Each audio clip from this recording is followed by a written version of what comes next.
a year in digital is like dog years, right? So 1 year in digital is like 7 years worth of experience. That is the beauty of Yahoo and the wild west of internet. You go from a blue-eyed boy to like, what the hell is happening? Noise is maybe the most evolved company that I've been a part of in the last, 12, 13 years after Yahoo. So yeah, no, we were sold out within 90 minutes yesterday. Wow. Of launching it. So congratulations on that. It's a good problem to have. It's a good problem to have. Your success as a company also compels other people to get into this thing. And in an automated bidding environment, that puts inflationary pressure on media. The first thing is that just because you're in a digital business, don't think that everything is absolutely 100%. The playbooks have been written new. The tough part is not to get to number one, it's to be there and keep on improving. The mature market sales number and an untapped market sales number might be same. Correct. But the potential of this market is much more. People think that data inhibits creativity. I think it encourages creativity. People raise funds when they really need it. True. And that's not a good position to be. That's not a good position to be in. It can't be only about lifestyle. It can't be only about tech. If you index it too much on lifestyle, it becomes a fad. Right. If you index it too much on tech, it becomes very niche.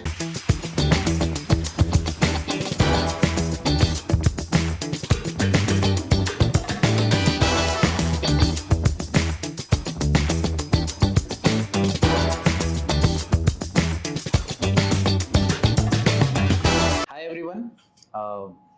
Welcome to the Growth Tales by ETML. Today we have as a very special guest Gaurav Mehta, CMO of Noise, one of the early veterans in digital marketing space in India. I think one of the very early veterans. Yeah. Almost when digital marketing was just getting started. Yeah. You've been working in digital right from then, even before that in many other fields. But I would say like in terms of experience, in terms of depth, in terms of different industries, the kind of experience that you have, that is quite unmatched. So honored to have you here. No, thank you so much for making time. No, thank you for inviting me. I think these are great conversations to have. And I think, we'll have a good time, I guess, today. Absolutely. Yeah. Look forward to learn, look forward to get to know you more, and look forward to a lot of interesting stories. No, likewise. Absolutely likewise. So let me start with this, Gaurav. Like, given, you are one of very few people who started career in digital, particularly at the time when digital was just taking its initial breath. And digital in itself is evolving like crazy. Yeah. Every 6 months, if you are not updated, you're old. At least in last few years, the way digital has evolved, given AI and everything. So probably you have seen if I see that in terms of timelines, you have seen decades of evolution in digital, maybe in a decade. So like, how do you see the digital landscape in India has evolved since you started from your days in Yahoo to the days in OLX to now being the CMO of Noise? How the entire landscape has evolved? Yeah, and I always, now everybody started to understand digital, and there's a lot of curiosity about digital businesses. I remember I used to have this conversation 7-8 years back, and I used to say that a year in digital is like dog years, right? So 1 year in digital is like 7 years worth of experience. True. At least 4 years. And I think that this is the speed also at which it changes and evolves. Absolutely. Compared to a lot of other industries, and especially in marketing, but fundamentally. Absolutely. So, I think while I started working in 2002 after my MBA, it's about 21 odd years, but then in 2008, I had a choice to either go to HCL Tech as an assistant brand manager or to go to Yahoo. For me, I don't know, I was always, what path will give me not linear growth, but like that exponential kind of a growth. Exactly. Correct. And then while a lot of, pretty much everyone from my batch and my friends, they were all getting in brand or media or, the kind of the traditional industries. I said, I think those used to be days when these were the dream jobs, basically, for most of the batches. And it was a great company, right? Yes. So it was a very, very tough decision for me. Yes. It still is a great company. It was maybe the most, one of the most sought after jobs at that point upon a time. But I don't know what. I read a little bit, and I thought that digital is going to be big, and I was lucky enough that I got the chance at Yahoo, which is the mothership of consumer internet in the world. So, and I'm like on how internet has evolved. And like I remember 2008 when I joined, I was put in the mobile internet team. Okay. And nobody understood mobile internet at that time. But everybody used to say, this is the year of mobile internet. This is the year of mobile internet. And eventually, I actually saw that prophecy coming true in 2014 onwards. With smartphones becoming... With the smartphones, data becoming cheaper, your phones becoming better, content coming through, and so on and so forth. But I think the first stage for me, Yahoo taught me so many things that people today also talk about, like, that how do you take decision spaces data. I obviously learned digital marketing over there.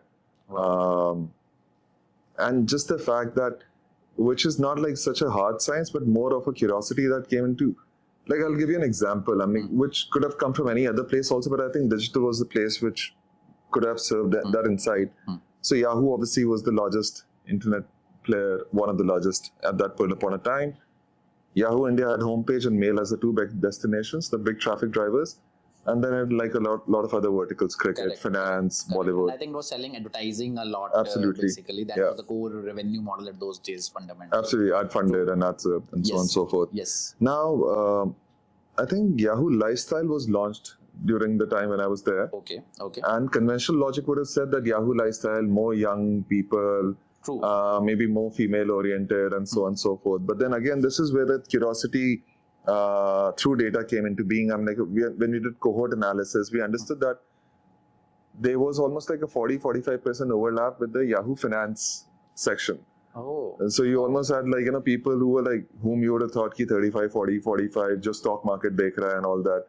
But a large part of them were also consuming lifestyle. And that time we understood, at least for me it is a big insight. How data helps you in decision making. True.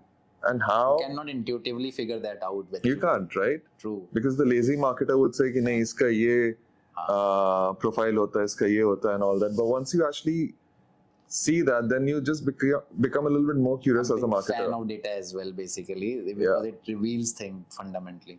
I think even today, this particular insight, which is 15 years back, I would say roughly.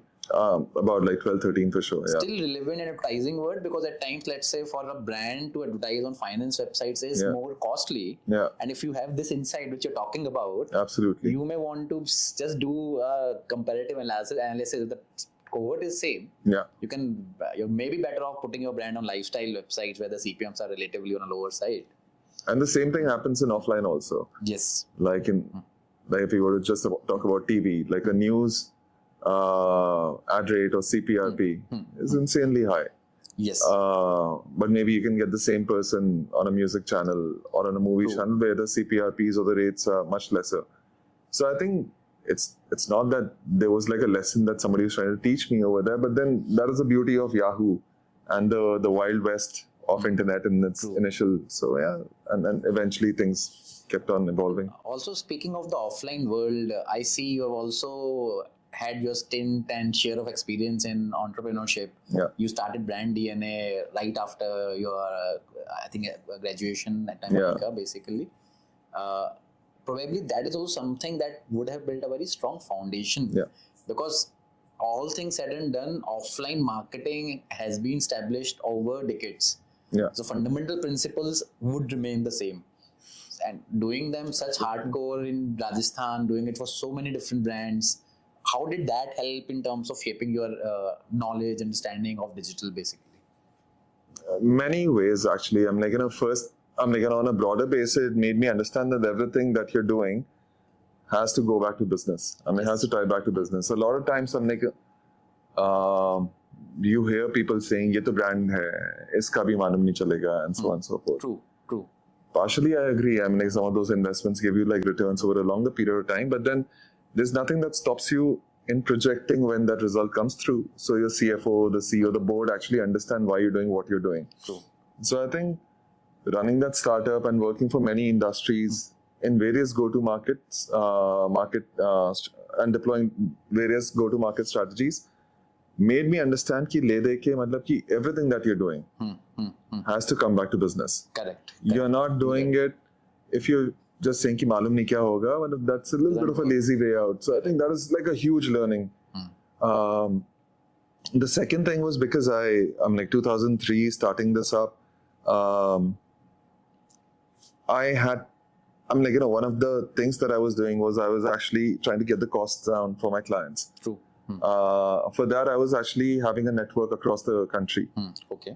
Right. So at that time, you were like working within the city that you used to be operating in, but then because of the early days of internet, I understood how much you could scale because of digital. I might have a designer sitting in Pune. I might have someone who's like, working out of Bangalore, some person who's coding and so on and so forth.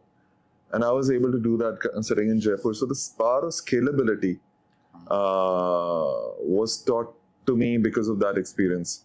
And not just about digital marketing, but just about digitization of the businesses, of the business processes. I think these were two big learnings, apart from the entrepreneurship lessons that one learns. But I think these were the two biggest learnings for me. And I'm just curious, Gaurav, given, I see that you are fundamentally very data driven from all the things that you do. From your stint in offline, then at Yahoo, and now today, like one of the questions that, I generally, and you're one of very few people who would be positioned to answer it. How has the measurement or measurability evolved basically? Like one of the beliefs which I have that fundamentals again, like for example, media mix modeling existed then. It is absolutely relevant today. Yeah. And the data is only got richer. Yeah. So a lot of companies claiming or brand managers claiming that, just blindly spend on a brand may not make a lot of sense. But like, how has your experience been? Are things fundamentally the same, or digital has actually changed and evolved the measurability in a very significant manner? I think digital has definitely helped with the pace and the scale of anything to do with data. So I think that's been a huge stick. But I really believe that there are all these patterns in everything around us. Because of digital or because of better modeling exercises and because of like just evolution of the business, I think there are people who understand how to identify those patterns. You spoke about media mix modeling and all. I think my love for media mix modeling came out of one of my biggest failures, actually. Joined OLX in 2013 in Jan. Yes. Had a good campaign pretty much in February onwards, and it was doing very well. February, March, I think we delivered like very good results on that. And the top management, the global management said, hey, there's a little bit of an extra budget that we had from some other countries. Why don't you take that and see what you can do? Okay.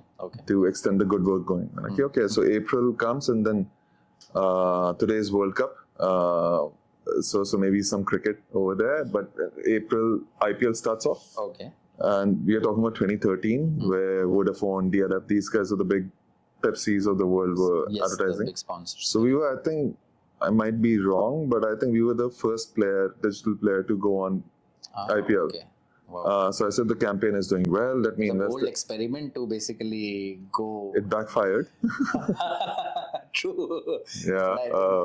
This actually are good stories when you look back, and these show very good learning and experience. But yes, I would like to know more. Yeah. No, so I invested about 8 crore, which is the amount of money that I'd been given, and got an associate sponsorship on IPL. Okay. Which is crazy to get that associate sponsor. Not today, you won't get that, but. And obviously, as a part of the whole rigor, you do a pre-eval. My media agency told me this number of GRPs will come.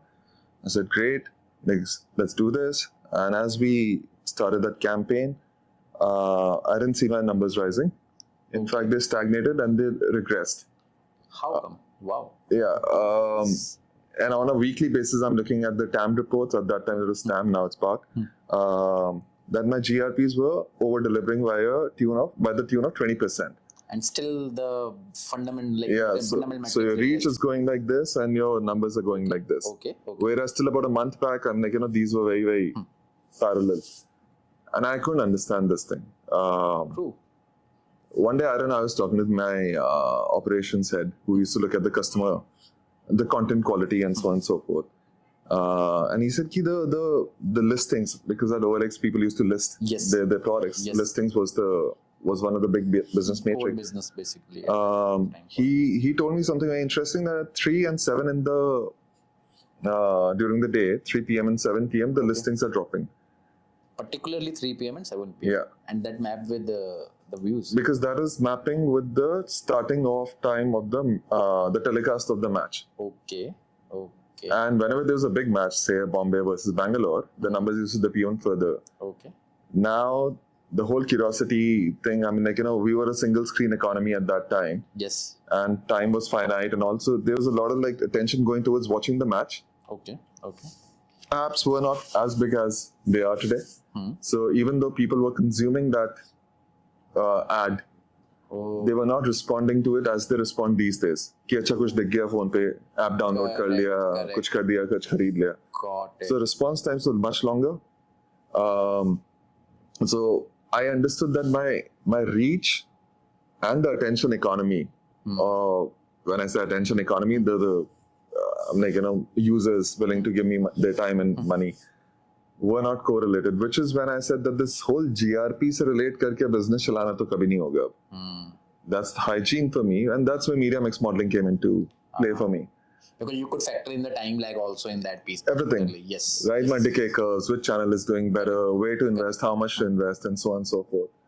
And eventually, I think in June or July, when the Comscore reports came in, India internet traffic had gone down by 2% during that phase. Okay. So it wasn't only about OLX. True. But did you try to run this model with all the data for this particular campaign? Absolutely. And see if there was any time lag, any positive impact coming with the time lag? Yeah, so eventually, I'm like, we did, I mean, like, whatever reach we garnered over there, that was like started to pay off. I'm like, as we kept on. Yeah. Correct. But because of the February and March campaign run, I had this thing, to kuch karo and ho raha hai. I think panic sets in when such a big amount is invested into it. So all of you go from a blue-eyed boy to like, what the hell is happening? Correct. So, and I was just about 3 months into OLX, so I saw like peaks and highs within like 3 months, peaks and lows. But that's where media mix model came in, when I started to do quarterly runs. And then, so. And speaking of OLX, Gaurav, like I think the journey there still was in the initial stage, basically, when you joined OLX as a company, as a brand fundamentally. Now, Noise probably is much bigger a brand, and you've been around half a year into business. Like, how do you compare? Those two things are very, very different fundamentally.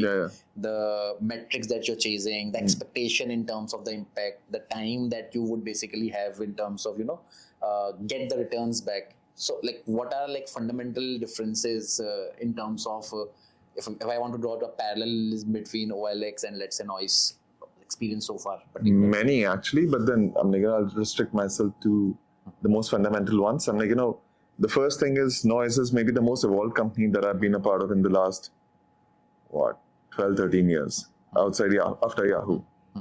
Because after OLX was Dekho, and Dekho was fairly young at that time. Then Zupee was super young when I joined. Yes. And now here's so Noise to me is like the most evolved also in its own. Yeah, absolutely. Because Noise is the market leader in a very big market segment. Correct. So you're looking at like a company which is 27, 28% market share in a fairly big market segment. Correct. So which means the product market fitment is very, very solid. True. Which means the commercialization of that product market fitment is very solid. And you displayed that over years. So, and then the second big difference is that it's a product company. Yes. First time that I'm working in a product company. I've always been in services company. Right. It's always like the reverse people have been. So for me, it's the ulti ganga. A lot of learning over there for me, but very, very different kind of learning and it's a very rare company, Noise, in the sense that there are 3 or 4 tags. I'm like, it's a bootstrapped company. True. It's a market leader. One of the very few bootstrap companies. So big. So and which are so big. I'm like, generating 2,000 crore rupees turnover. Correct. Market leader in a big segment. And profitable. I'm like, obviously you're profitable. That's why you bootstrap. I don't know how many companies you can actually put all these 4 tags and still like count beyond maybe 2 fingers. Correct. Maybe not even 1 finger. So it's a very rare company, and that's where the DNA also comes in, that the way to operate is pretty much the curiosity stems not just from say top end of the funnel या industry बना रहे हैं वो भी हो रहा है और उसके साथ में नीचे the commercial goodness that's coming out of it and how much money are you generating so you can invest back into the business. Correct. That also happens. So maybe the most evolved company and a very rare company to be a part of from that perspective. Okay. Yeah. And speaking of noise, by the way, congratulations on launch of Luna. Oh yeah. The first wearable ring. Oh wow, you have it. Yeah. Can I see it? Yeah, absolutely.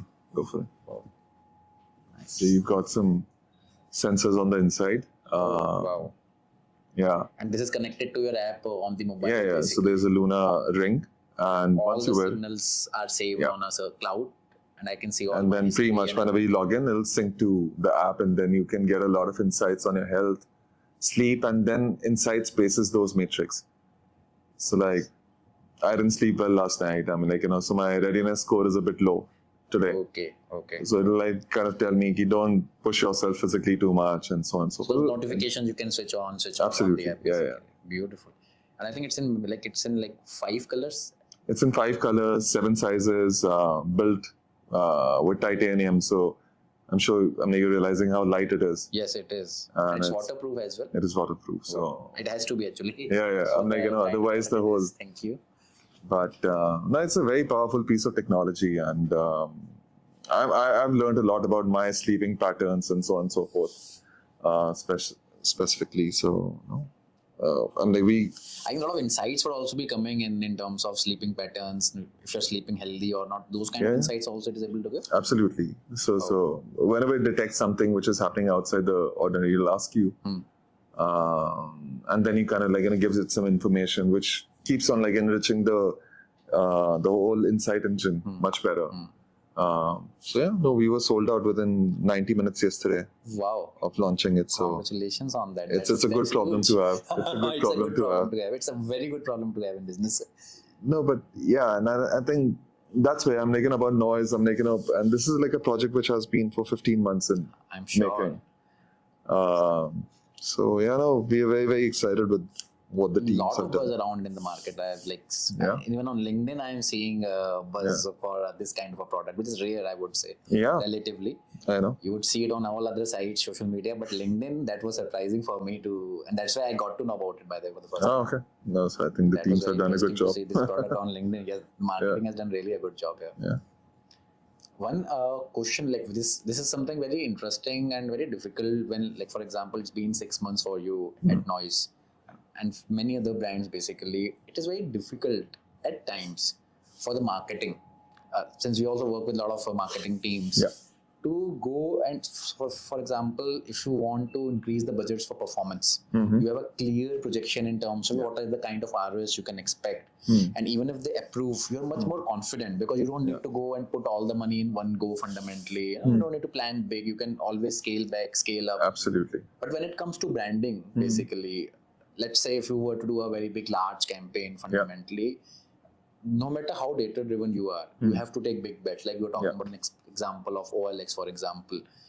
How do you find, like, how difficult do you find convincing founders basically to spend large budgets on top of funnel to make sure that the entire funnel keeps on getting enriched and the bottom funnel is performing? Because generally that is where I see a lot of marketing teams getting stuck, or a lot of founders not willing to look forward, and it becomes very difficult beyond a particular point to scale the business just riding on performance.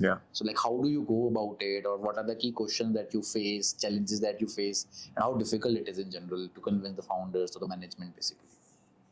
Yeah, and I think bang on, a great question, because this is a very real life problem. Yes. And I think sometimes the answers come from the problem statement itself. You know better than me that performance marketing after a point of time is, with every unit gain, marginal utility is not there. Marginal utility is not a there. Particular scale that unless you're parallelly building a top of the funnel. Exactly. But a lot of times and it's the right strategy also, I think. As the with the company's life cycle. I'm like, you would invest in like, say digital marketing, but your success as a company also compels other people to get into this thing. And in an automated bidding environment, that puts inflationary pressure on media. Correct. Which means that now all of a sudden you've got other people who are trying for the same market share at an inflation of the media cost. True. And your conversions are going down because a person might also be going to your competitor. So there are like three factors which are killing your ROS, the earlier throughput. Correct. And I think once you actually, and that's why I'm saying the problem has the answer. Okay. If you can like make this information in a very robust data backed manner visible to your CFO, your CEO, they understand that every time I'm gonna ask something of digital marketing more to, it's not gonna. So, look, like a lot of times, and I've been part of so many of these discussions, and people always say, "Ki CFO, CMOs are blood enemies," and so on and so forth. But then the thing is, I think that friction is good for business, but basically. But I'm saying that's not even like say friction. I'm like, both of us want each other to succeed. I really believe that. True. As a CMO, my job is to secure the future revenue lines of the company. Correct. As a CFO, his or her job is to make sure that the money is being spent intelligently. Correct. And properly, legally. Everything is like done by the books and so on and so forth. So if I can actually make the person understand that what I'm doing is securing the future lines of the revenue lines of the company, then I'm talking the CFO's language. And I think once we understand that now the revenue earning potential from the digital marketing is going to slow down, at least you make people understand and ask the question, then what else do we do? True. And I think especially true for a brand like Noise, which has basically fundamentally grown to a particular point riding on performance. Yeah. And getting that shift would have been a very big challenge in first place, basically. Because your mindset is like performance works. Why spend in branding, basically? How did you manage that? Because I see now a lot of stuff happening around branding, basically, in a lot of in the media. I think you did something with the IPL also in the latest edition. Yeah. So, like, how difficult was that shift, and what propelled you to take that jump or that leap of faith, basically? If we take away the layers of like brand versus digital or whatever, I'm like, at the end of it, this is just about change management. True. This is about people management. Yes, it is. True. And if you like really strip away and talking the language that the CFO and the CEO are talking, then at least they will say, okay, Gaurav, tell me what we need to do. Because we now understand that this is not the right way to grow. Correct. And that's where I think I'm like, your ability to do two things comes very, very handy. First is your ability to actually not just go berserk and say कि मेरे को 10 crore रुपया नहीं दोगे तो मैं कुछ नहीं कर सकता. Correct. I'm like, I think digital has many great brand initiative. I'm like, go-to-market strategies by themselves, where it doesn't take so much a budget. Correct. And you test and then you scale. You can always test in small geographies, do synthetic kind of modeling, and go for it. So did you do few of these things when you were making that shift, or did you start small? How did you plan? So I think I'm like, the good part about like Noise and I think that's why Noise is where it is, and that the founders have always been attached to the bigger goals. Okay. Rather than like looking only about here and now. True. And I think this decision was done without that thing, very frankly. Okay. I think there might have been some ad hoc campaigns done in the past, but I think that wasn't the data point that they were looking at when they were like, they said, okay, let's go with this IPL investment. But then I'm like, typically you would actually test and then based on the results that you're getting, then project. Okay, this is what we got out of this reach, this frequency, and so on and so forth. So many people come into the funnel and the conversion funnel, and not just like this particular campaign. I'm like, how does it impact performance marketing? It does, yeah. And so on and so forth. Improves for some time. And I think that is in itself a huge testament to the branding working fundamentally. You saw those kind of lifts in all. Yeah, absolutely. I'm like, anytime you actually do something, and this is not just about brand. I'm like saying brand media investment, like say getting say Virat Kohli to be a brand ambassador. True. that increases, very, very like tactical point of metric, but then your click-through rates become better. And if your click-through rates become better by 20%, you're getting 20% more people through the funnel. Correct. Right? And even if your conversion percentage goes a little bit bad, maybe you're getting 15% extra goodness just by getting whom people trust. And a lot of these will come back eventually, getting more traffic. Absolutely. As long as it's relevant, even if the conversion will drop, it will drop. As you will scale, it will drop. But that makes a lot of sense, because the moment you start tracking that futuristically, same cohort, you will start to see that overall conversion is somewhere the same. We have seen that in a lot of analysis that we do. Absolutely. So basically, and also one very like the kind of size, kind of dominance noise have in the market today, I think growing and bringing a delta on that by virtue of branding, it is very difficult unless the budgets are humongous. So like you said, that like start small and then grow and don't go business.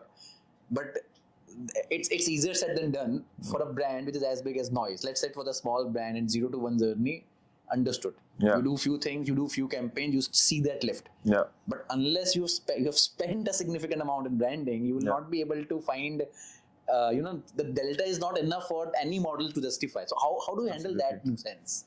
No, bang on. No, absolutely. I think this is like as real as it gets. This question. The first thing is that just because you're in a digital business, don't think that everything is absolutely 100%. The playbooks have been written new. True. So while you've done that testing and scaling and testing and learn from that, that's maybe a new go-to-market. But a lot of things are sacrosanct, like, winning the share of voice.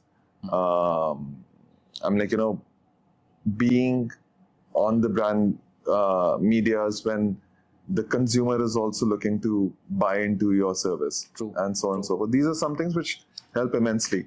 So if you're going to go, I'm like, कि मैं 5 crore रुपया डाल रहा हूँ, but your share of voice is, say, 5%. During that phase when you're marketing, I think this 5 crore is not an investment that you should be making. Correct. True that. And for this brand specifically. For this brand. It's already so big. Absolutely. I think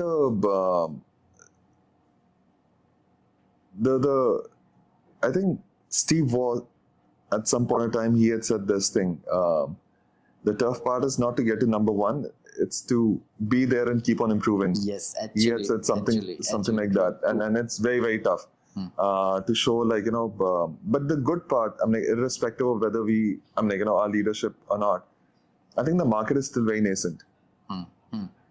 And I think if we can do our data work very well, which are the big places of growth, there's some markets which are fairly mature. There's some markets where there's like a lot of untapped demand.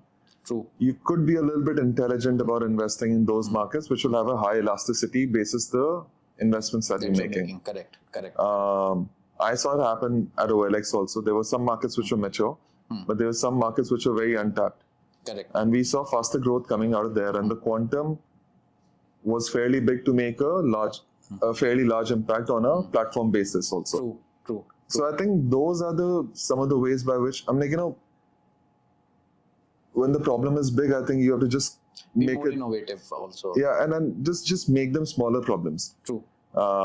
Because if you say कि पूरे India basis में को कैसे grow करना है, then maybe you'll be doing wrong investments or wrong strategies. But if you say कि भाई this region, I'm not going to invest, I'm going to take this money and I'm going to plow it in B region because that's a lot of untapped demand is the better way to grow, and you don't add on to your spends. Correct. You invest where the elasticity is high, you invest lesser where the elasticity is low. True. And you're doing just a maintenance job. So for me, it's a portfolio game.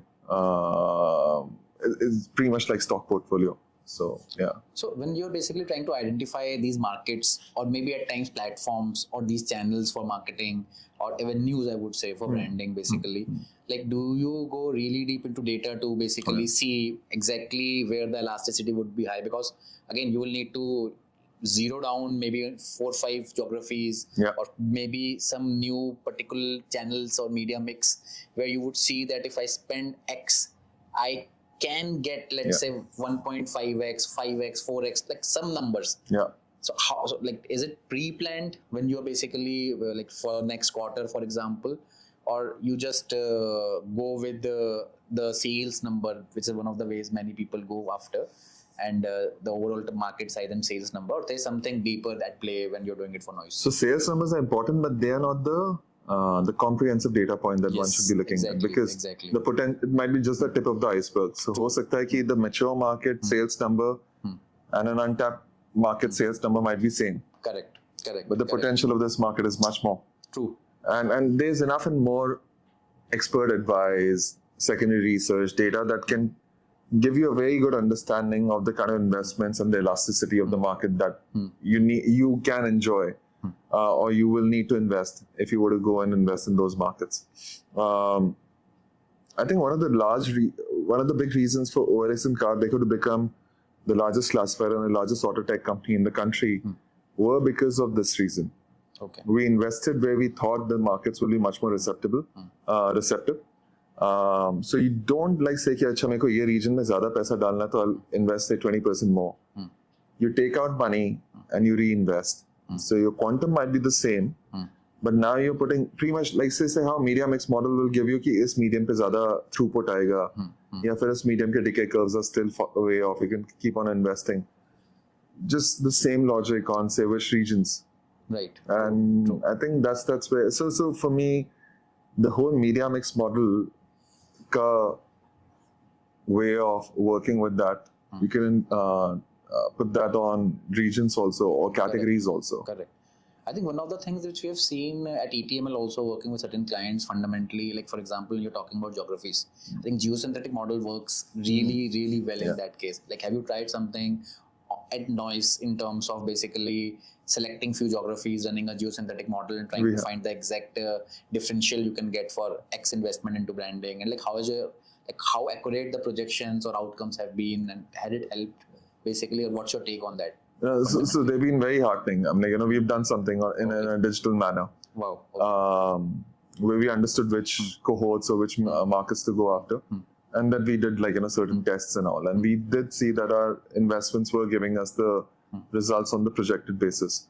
And that's why I love data so much. I'm a lot of times people think that data inhibits creativity. I think it encourages creativity. Correct. You can be more wild in your experiments basically. If you can be so much more confident. I mean, in fact, last week I put something on LinkedIn that probability is not an academic discipline. It's a life skill.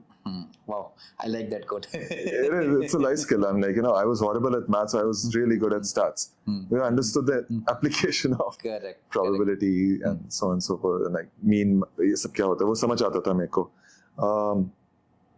But then if you really do your homework well, then I think you minimize your losses and you're much more in control of what's going to happen. I'm not saying it's going to be 100%. But if you have a perfect data set, yes, and if you never happens, which never happens, right? Yes, it just never happens. And if you got a mega mind on the other side of marketing, perfect data set, so that will never happen. Yes, true. And even the perfect data set, the things keep on changing. True. Right, because of the macro factors that we live in. And I think having very interesting piece, perfect data set. Fundamentally, what I have seen, running models is not a challenge. Challenge is to actually clean that data, bring context into that data, and you make certain guesstimates goes wrong, your entire model goes wrong. That is the nuance where I see a lot of media mix modeling, a lot of geosynthetic modeling, a lot of these fundamental models going berserk basically in the output. And then you're like, how can the correlation be negative? And then you see you forgot one very basic assumption into the data. Yeah, and which is where I'm I'm not a domain expert, but then which is where your R squares and all these things start to make so much of sense. Yes. And these are things that you would actually see after you've done your data cleaning, and you made sure that each and every variable that could impact the business performance, you're curious about that and you've invested in finding the data around that. Then you find out the fitment and the correlations, and then you kind of start making your models. Yes, and then also you have a directional sense, and I think that is at times that is where the gut also comes into play in terms of whether it aligns with the way you are looking at the business fundamentally. Have you been in a situation where you got an output which doesn't align at all with the way you've been thinking of your business or of the impact that the marketing should have had, and then you go back and you're like, where is it going wrong fundamentally? So I was very lucky that I got my first big slap, the one that I spoke about. True. That was a tremendously big slap. True. And which is where I'm like, I made sure that I do my homework to the T. Like, to give you an example, at Dekho, we were not investing in brand marketing in the first 2.5 years. But I was still investing in media mix models over there. And I think one of the big variables that I was very, very keen on that as an input cost, as an input line was the advertising spends of my competition and OEMs also. Yes, true. Okay, how does that impact my numbers? Absolutely. I'm like, maybe a linear thinking will say, this is not something that you control. True. But that does impact me. Absolutely. If you're not putting that in, for example, you're spending money and you're not putting your competition, they spend more. We'll see a negative correlation and then we'll come back and say something hasn't worked. That may not be the case, but basically. I'm like, celebrities, I'm like, when they went live, I'm like, we saw that had an impact on conversion rates. And typically you would say, are these like, part of my input? Maybe, maybe not. But then I think anything that you think will make an impact on your business, put that in the input, in the data engine, and let the models do their job then. Correct. I think as long as you are able to get the right data sets, 80% or 70% of the problem is solved. It's done. Coming back to noise, Gaurav, the revenue grew from 350. I think you would get to hear this a lot. The revenue growing from 350 to around 793 CR. That's information public domain. The profits remaining stagnant. So it is. I believe it is because of investment into a lot of product lines. So like, how does the future plan for noise look like? The focus is more on the top line because it has always been a company very shrewdly focused on profitability. And I think like, how does the journey looks like from here next few years? The focus is more on top line, bottom line, or like what are the major plans around that? No, and you're right. I'm like, now the number is right now, the last FI is 2,000 crores. So I think we really grew the business. But a large part of, not a large part, I'm like, additional costs have been entailed on R&Ds and like, we got something called Noise Labs. We staffed that almost like, I might be wrong in the numbers, but almost 40 to 50 people. In order to make like these kind of products, like a 15-month project. I mean, like, without knowing what this product might do in terms of delivery, that comes at a cost. So I think we have been conscious that we have to invest for further growth, invest for consumers' success. Okay. And that's where I think some of those numbers might be a little bit subdued. True. But I think that's what we have to do. This investment is necessary, not just for us, but as for the category. As the market leader, it's your responsibility to make sure the category grows. True. And the users keep on benefiting from that. So if you have got something which is 2 years pehle ka bhi abhi tak aap chala rahe ho, then it's not right. Right. And I think that's where I think it's an $800 million category, the smartwatch one. The audio is over and above. Okay. This is expected to be about $3 billion industry in the next 5 years. Wow. CAGR is over about 45% up. So you're looking at a category which is going to be a very, very high velocity category for the next 3 to 5 years. Yes, right. So we're going to be penny wise, pound foolish today. Then I don't think we'll have a right to be where we have been for the last 13 quarters. Correct. And very frankly, I'm like, pushing forward on that. So I think it's a very strategic call for us to keep on investing in our business. And we spoke about brand marketing and all these things. So all those things kind of come out of our accruals. Yes. So on. And that might not give you, like, say, as good a short-term impact as, say, performance marketing would do. But we know that we are investing for the future. Which I think absolutely is a must as of now at the current stage of the company. Yeah. And that also brings me to my next question, Gaurav. Basically, Amit, Gaurav Khatri, both the co-founders, they're revered as Bootstrapped champs in India. And I think a lot of founders look up to them for, and Bootstrap journey, to be honest, is really difficult one. It's not like a smooth ride, obviously. And lately they've come up, I think they're open for raising investments. And what led to that change or shift in the approach? Very curious to know what were the thoughts that went behind it, because they have been bootstrapping it for quite some time. They're successful, they're profitable. So why at this point and not before, fundamentally? I think first step, there was always inbound interest Yes, from the get-go. I mean, as I said, it's a very rare company. I'm sure. So there was always inbound interest. So that was always on the table. But if I had to give an analogy and then bring it back to this point, I mean, we always see that you have say some founders who start a business, some family-run businesses, generational businesses. A lot of them start. I mean, they understand that how I used to operate is not maybe there isn't a better way to operate and so on and so forth. So which is where Larry Page or Sergey Brin will get Eric Schmidt to run the business or and so on and so forth, right? Or Bill Gates would get Satya Nadella or Steve Ballmer to run the business. Same analogy coming over here. I mean, what got us till here? Now the scale is so big. Yes. Your accruals also might sometimes not. I mean, the investments that you have to make, you might need a little bit more than the accruals or the profits that you make. So, I'm the founders and everybody can be very happy. We are making decent amount of money. But I think that rocket boost can come with some capital. And I think at the scale where we are, where you made a very valid point, to make a large company grow faster is much more a big challenge, basically. Yeah.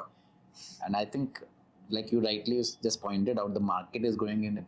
It's because it's a very high velocity market or category that you are into. Probably that is also could be one of the factors to raise capital, because to capture that, you need to pump in the money basically very aggressively, fundamentally. But the good part about being bootstrapped is that you're in control of your own destiny.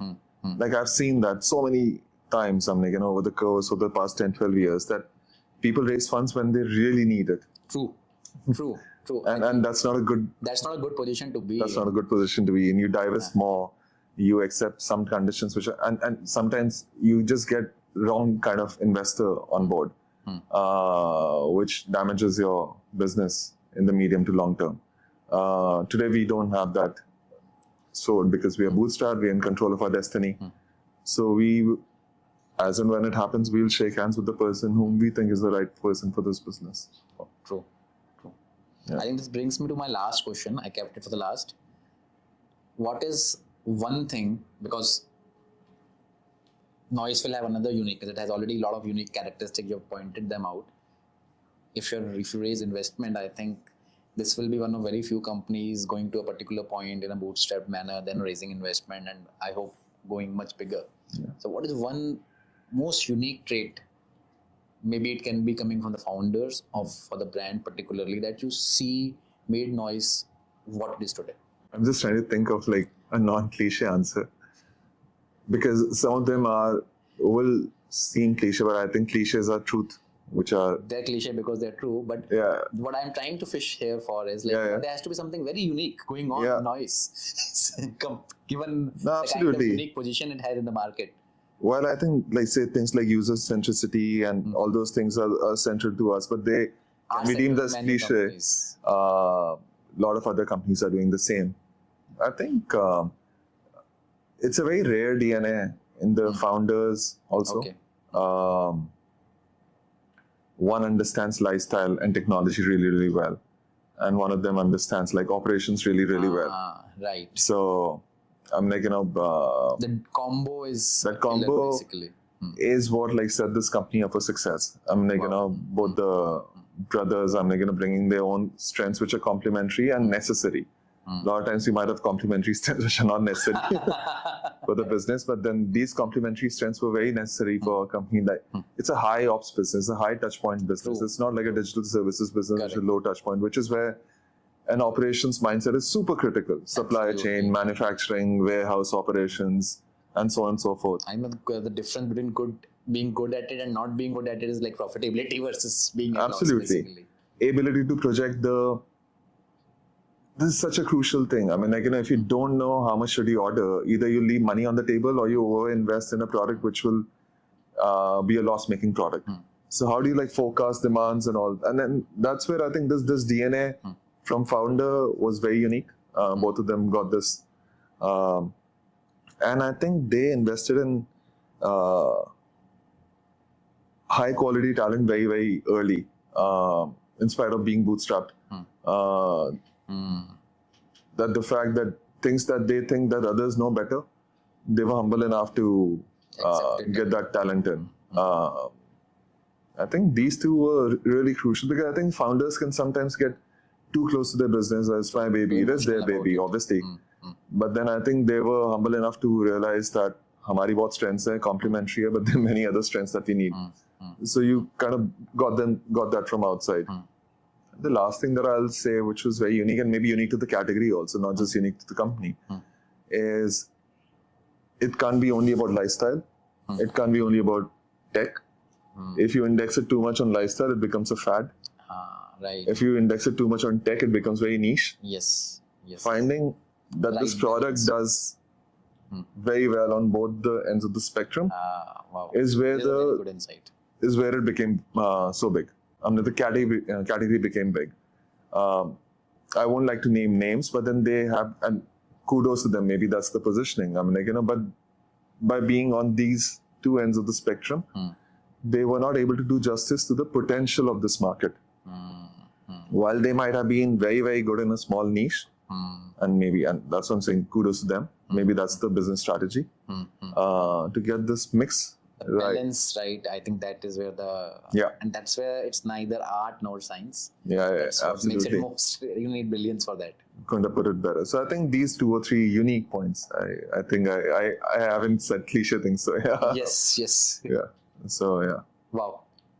Interesting. Great insights, Gaurav. Very helpful. Thank you for making for it. No, thank you. I had a great time chatting, and I think great insights. Nice to know the insights of and nice to know the evolution of digital marketing from your journey. Thank you so much. Thank you for inviting me. I had a great time. Thank you.